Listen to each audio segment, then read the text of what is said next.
Good morning बच्चों। Welcome to my YouTube channel Tapas Singh classes. ये हमारा पार्ट 2 है मानव नेत्र से संबंधित ऑब्जेक्टिव क्वेश्चन आंसर का।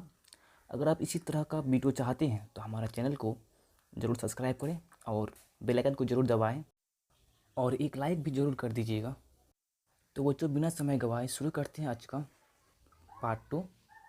तो आज का पहला क्वेश्चन है, निकट दृष्टि दोष वाले व्यक्ति के चश्मे में होता है उत्तल लेंस, बी अवतल लेंस, सी बेलनाकार लेंस, डी इनमें से कोई नहीं। तो हमारा सही उत्तर हो जाएगा ऑप्शन बी अवतल लेंस। अगला प्रश्न, मानव नेत्र में उपस्थित लेंस है। तो ऑप्शन है ए उत्तल, बी कोई लेंस नहीं होता, सी अवतल, डी इनमें से कोई नहीं। तो हमारा सही आंसर हो जाएगा ए, ऑप्शन ए। अगला प्रश्न, निम्न में से किस दृष्टि दोष में नेत्र की क्रिस्टलीय लेंस धुंधला अपारदर्शी हो जाता है। ऑप्शन ए निकट दृष्टि दोष, बी मोतियाबिंद, सी दीर्घ दृष्टि दोष, डी जरा दूरदर्शिता। तो हमारा सही आंसर हो जाएगा मोतियाबिंद, ऑप्शन बी। अगला प्रश्न है, स्पेक्ट्रम प्राप्त करने के लिए किसका उपयोग किया जाता है। ऑप्शन ए कांच की सिल्ली, बी अवतल दर्पण, सी उत्तल लेंस, डी प्रिज्म। तो हमारा सही ऑप्शन है डी प्रिज्म। अगला प्रश्न, स्पेक्ट्रम में किस रंग की किरण का विचलन या झुकाव कम होता है। ऑप्शन ए लाल, बी हरा, सी पीला, डी बैंगनी। तो हमारा सही आंसर हो जाएगा लाल, ऑप्शन ए। दीर्घ दृष्टि के निवारण के लिए उपयोग किया जाता है। ऑप्शन ए गोलीय बेलनाकार लेंस, बी उत्तल लेंस, सी समउत्तल लेंस, डी अवतल लेंस। तो हमारा सही ऑप्शन है बी उत्तल लेंस। अगला प्रश्न, प्रिज्म से प्रकाश की कौन सी परिघटना घटती है। ऑप्शन ए परावर्तन, ऑप्शन बी अपवर्तन, सी वर्ण विक्षेपण, डी इनमें से कोई नहीं। तो हमारा सही आंसर हो जाएगा वर्ण विक्षेपण, ऑप्शन सी। प्रकाश के किस रंग का तरंग दैर्ध्य सबसे कम होता है।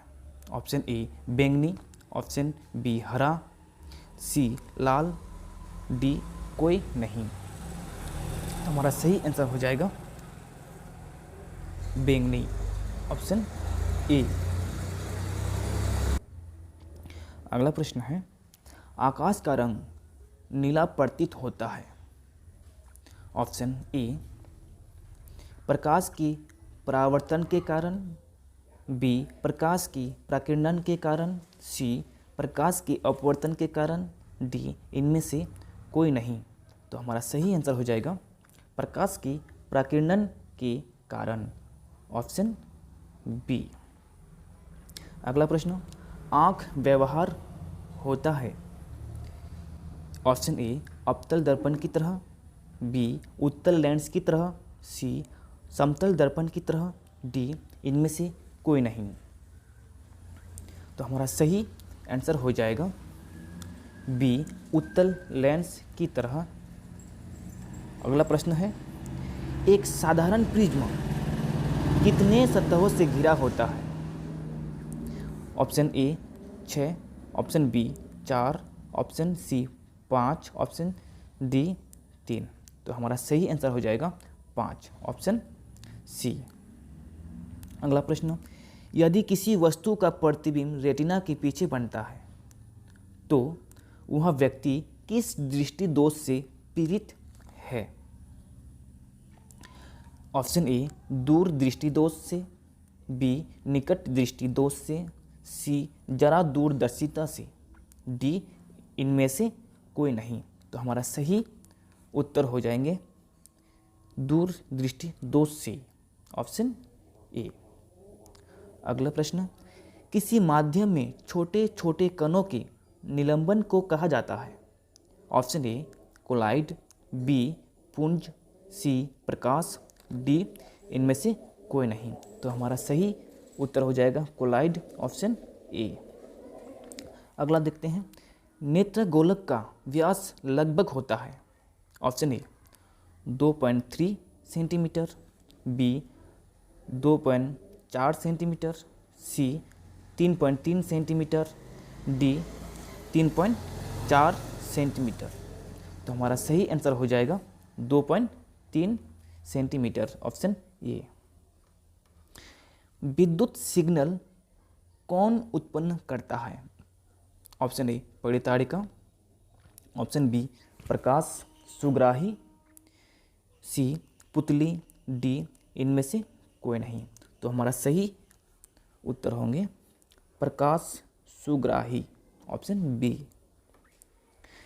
सिग्नलों की व्याख्या कहाँ होती है? ऑप्शन ए मस्तिष्क में, बी पुतले में, सी रेटिना में, डी कॉर्निया में। तो हमारा सही आंसर हो जाएंगे मस्तिष्क में, ऑप्शन ए सही। मानव नेत्र में किस प्रकार का लेंस पाया जाता है? ऑप्शन ए उत्तल, बी अवतल, सी वलयाकार, डी इनमें से कोई नहीं। तो हमारा सही आंसर हो जाएंगे उत्तल लेंस, ऑप्शन ए। अगला, पुतली के साइज को नियंत्रित करने वाला गहरा पेशीय डायफ्राम क्या कहलाता है? ऑप्शन ए परिताड़िका, बी अभिनेत्र लेंस, सी नेत्रपटल, डी रेटिना। तो हमारा सही उत्तर हो जाएंगे परिताड़िका, ऑप्शन ए। आँख की पुतली किस प्रकार कार्य करती है? दृक् तंत्रिका की भांति, पुतली की भांति, परिताड़िका की भांति, परिवर्ती द्वारक की भांति। तो हमारा सही आंसर हो जाएंगे डी परिवर्ती द्वारक की भांति। अगला, कॉर्निया के पीछे एक संरचना होती है, उसी ऑप्शन ए पुतली कहते हैं, बी नेत्रपटल कहते हैं, सी रेटिना कहते हैं, डी परिताड़िका कहते हैं। तो हमारा सही आंसर हो जाएगा परिताड़िका कहते हैं, ऑप्शन डी। निकट दृष्टि दोष उत्पन्न होने का क्या कारण है?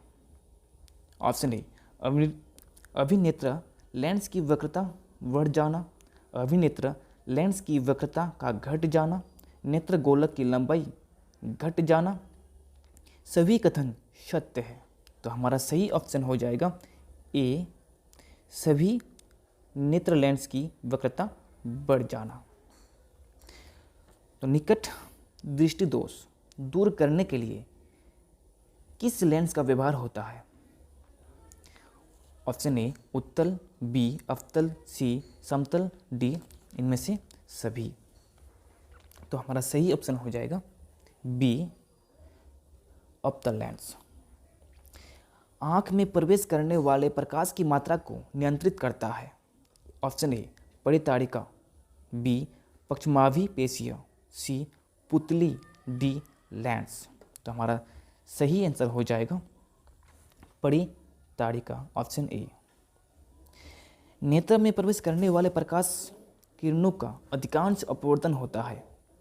ऑप्शन ए नेत्रोद अंतरपृष्ठ पर, ऑप्शन बी अभिनेत्र के अंतरपृष्ठ पर, सी कॉर्निया के बाहरी पृष्ठ पर, डी इनमें से कोई नहीं। तो हमारा सही आंसर हो जाएगा सी कॉर्निया के बाहरी पृष्ठ पर। मंद प्रकाश में किसकी शिथिलता से पुतली पूर्ण रूप से फैल जाती है? Option A cornea, option B परिताड़िका, ऑप्शन सी एरिस, डी इनमें से कोई नहीं। तो हमारा सही उत्तर हो जाएंगे परिताड़िका, ऑप्शन बी। नेत्र गोलक के गोले होने पर देख पाते हैं। ऑप्शन ए निकट की वस्तुओं को, बी दूर की वस्तुओं को, सी 25 सेंटीमीटर की दूरी पर की वस्तुओं को, डी इनमें से कोई नहीं। तो हमारा सही ऑप्शन है ए निकट की वस्तुओं को, नेक्स्ट, वस्तु को हटा लेने के बाद भी नेत्रपटल पर प्रतिबिंब कितने सेकंड तक रहता है? Option A 1/10 second, B 1/20 second, C 1/16 second, D 1/5 second. तो हमारा सही आंसर है ए 1/10 सेकंड। अगला प्रश्न, दृष्टि निबंध सिद्धांत का उपयोग कहाँ किया जाता है? ऑप्शन ए चलचित्र प्रक्षेपण में, बी फोटोग्राफी कैमरे में, सी सूक्ष्मदर्शी में, डी इनमें से कोई नहीं। तो हमारा सही उत्तर हो जाएंगे ऑप्शन ए चलचित्र प्रक्षेपण में। अगला, आयु में वृद्धि होने पर मानव नेत्र में समंजन क्षमता घट जाती है, यह दोष कहलाती है। ऑप्शन ए अबिंदुकता, बी दीर्घ दृष्टि दोष, सी लघु दृष्टि दोष, डी जरा दृष्टि दोष। हमारा सही आंसर हो जाएंगे जरा दृष्टि दोष, ऑप्शन डी। तो प्यारे बच्चों, ये हमारा सेकंड पार्ट्स था मानव नेत्र से संबंधित ऑब्जेक्टिव क्वेश्चन आंसर। तो thanks for watching, take care.